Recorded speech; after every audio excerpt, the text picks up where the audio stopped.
Bienvenidos nuevamente, compatriotas adoptivos. Nos encontramos hoy con una persona especialista en políticas migratorias, pero además una voz desde Chile.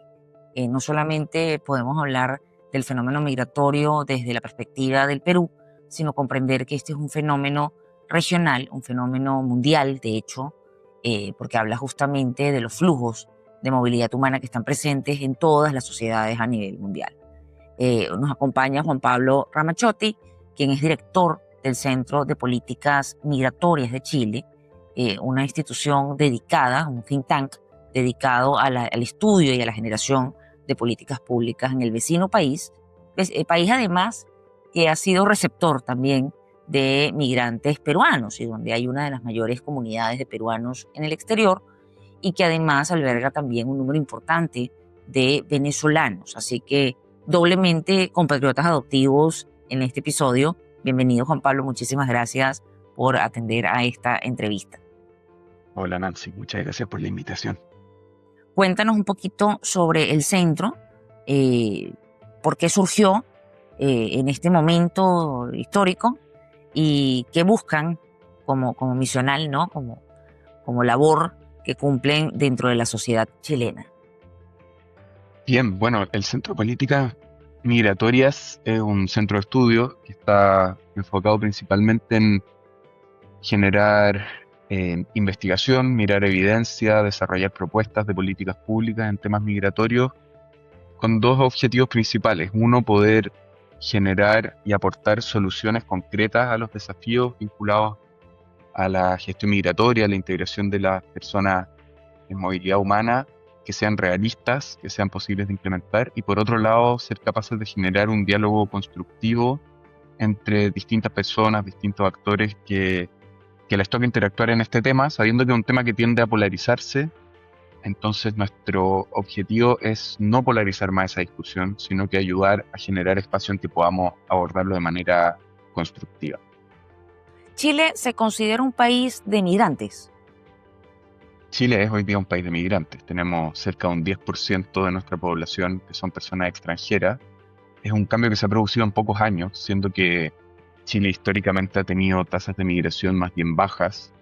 Entonces eso ha generado un cambio importante en el país y algo que nos falta es ir incorporándonos esta visión de que somos un país de migrantes, tanto a nivel institucional pero también a nivel social. Y ahí hay en buena parte desafíos que tenemos muy vigentes en la sociedad chilena. Bueno, las Américas está constituida, ¿no?, como continente por países que se han creado, ¿no?, identidades que se han creado producto de la migración. No solamente el caso pues, de Chile, sino también el de Perú, Ecuador, cada uno de los países de la región, digamos prioritariamente o mayoritariamente, tienen un acervo cultural pues mestizo.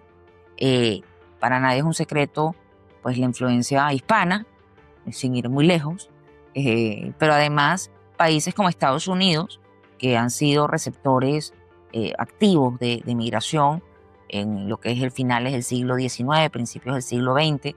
En su momento Venezuela misma fue un país receptor de migrantes, con balanzas me refiero, ¿no?, profundamente inclinadas a la inmigración versus la inmigración.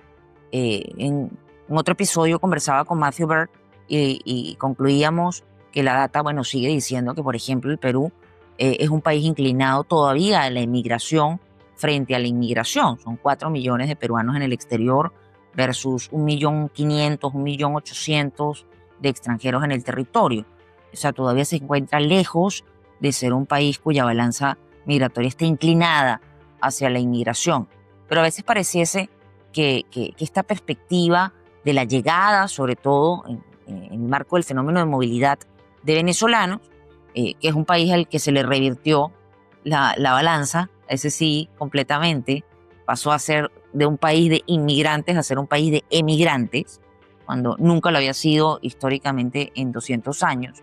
Pero además, con esta cultura de familiaridad con lo extranjero en su territorio, o en nuestro territorio, porque yo soy venezolana, resulta pues a veces complejo comprender desde la perspectiva de los migrantes por qué el rechazo al extranjero o a los venezolanos en estas comunidades, cuando nuestro país fue durante décadas, y muchos de nosotros incluso somos hijos de inmigrantes. Tuve la oportunidad de estar hace poco en Chile, hace unos meses, y fui al Museo de la Memoria y veía un paredón, ¿no?, que hay en torno a los refugiados chilenos, y me llamó la atención que con 20.000 refugiados chilenos en la época, pues, del conflicto, Venezuela, pues, se planteaba como el país que más número de chilenos refugiados tuvo en su momento, ¿no? Así es. Pueden decir que 20.000 no es lo mismo que medio millón, y por supuesto que no lo es, pero lo cierto es que, bueno, esto no es algo que se mida, ¿no?, exactamente de cuántas personas van a padecer el fenómeno del desplazamiento forzado. Ahora bien, en términos de, ya no estamos en 2016, no estamos en 2017, no estamos en 2018, ni en 2019, ya pasó la pandemia, iniciamos la recuperación, o sea, han pasado ya varios años, ya el fenómeno no es nuevo. Y en el caso de Chile hay un tema que resulta polémico, y es los migrantes votan, es decir, los extranjeros tienen derecho al voto. Y pareciese que se vuelve como el cenit de los temores el hecho de que estos extranjeros puedan participar de la comunidad política. ¿Cómo está la situación en Chile en torno al fenómeno electoral que han observado desde el Centro de Políticas Migratorias? Y por supuesto, bueno, ¿qué nos puedes contar respecto de este punto? Sí, bueno, en Chile se aprobó recientemente una reforma en que se va a limitar el voto de los extranjeros, pero esa reforma no va a aplicar para las elecciones que tenemos ahora, este año, que son elecciones presidenciales. Entonces, hoy día en Chile cerca de 800.000 personas extranjeras van a estar habilitadas para votar. Eso a nivel de elección presidencial, a nivel nacional, quizás no va a tener un peso tan grande, si bien es un número importante, pero sí para las elecciones parlamentarias, que son en la misma fecha, puede haber ciertos distritos donde el peso del voto extranjero sea mayor, y eso puede ser bien relevante. Entonces,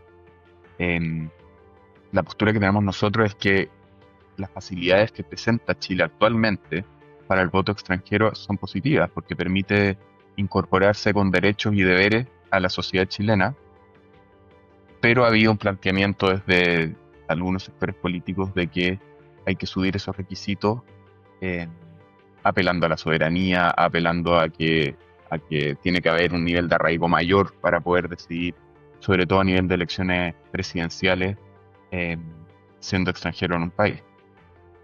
Eso va a ¿Cuáles empezar a son las regir más exigencias hoy adelante. día? ¿Cómo, perdón?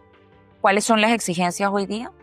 Hoy día una persona que haya tenido una residencia regular durante 5 años en Chile puede votar en cualquier tipo de elecciones. Las nuevas exigencias van a ser 10 años de residencia permanente, entonces sube bastante el requisito en términos de años y también del tipo de residencia. O sea, a partir de la obtención de la permanente, que puede ser un proceso de 3 años, 4 años más o Sí, menos, en puede ir variando, lograr, pero algo así. pues te lleva casi 14, 15 años de vida en el territorio para poder formar parte, ¿no?, de la voz de la comunidad política, por decirlo Así así. es, salvo que opten antes por la nacionalización o la ciudadanía. ¿Y a cuánto tiempo pueden obtener la nacionalización o ciudadanía? Son 5 años de residencia. 5 años. O sea, 5 años si optas por convertirte en chileno, y estamos calculando más o menos unos 15 años, entre 13 y 15 años, si mantienen su nacionalidad de origen y son extranjeros residentes, básicamente. Así es. ¿Y qué barreras hay para la obtención de la permanente o de la nacionalización que hayan identificado?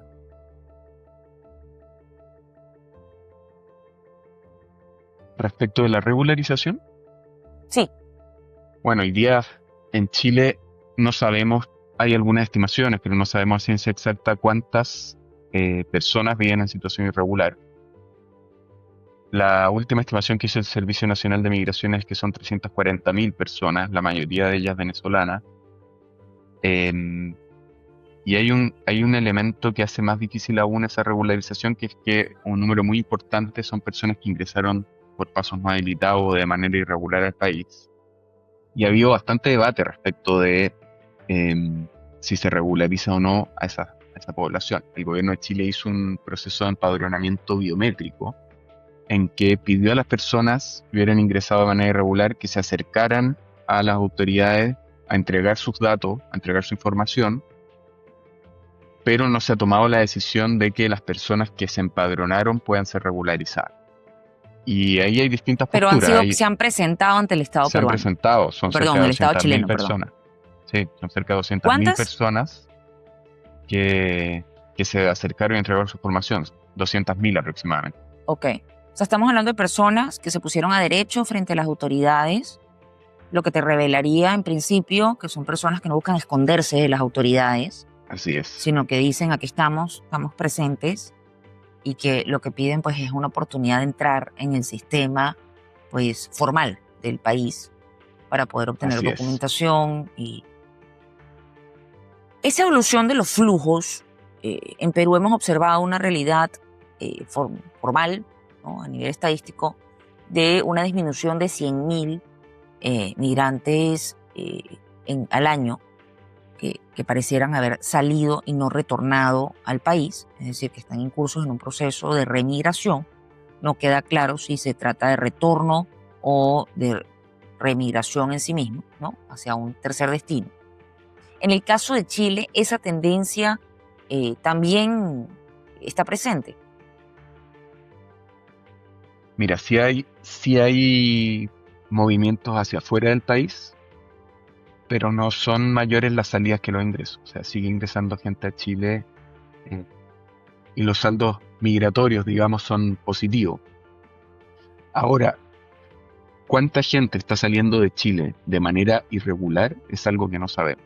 O sea, el registro que se lleva es mucho más preciso respecto a quienes ingresan que quienes salen por pasos irregulares. Quienes salen de manera regular siguen siendo menos que quienes están ingresando. Eso sí. Okay. Y Juan Pablo, si alguna persona quiere, académico, de sociedad civil, tesistas, quieren comunicarse con el centro, ¿dónde pueden ubicarlos a nivel online? Te pediríamos esos datos y, por supuesto, un mensaje final sobre el reto que tenemos compartido en materia de migración a nivel regional. Sí, bueno, la información de tanto de las investigaciones que hemos hecho, tenemos un portal de datos respecto a la migración en Chile, está en nuestra web, que es www.politicasmigratorias.org. Ahí está toda la información disponible.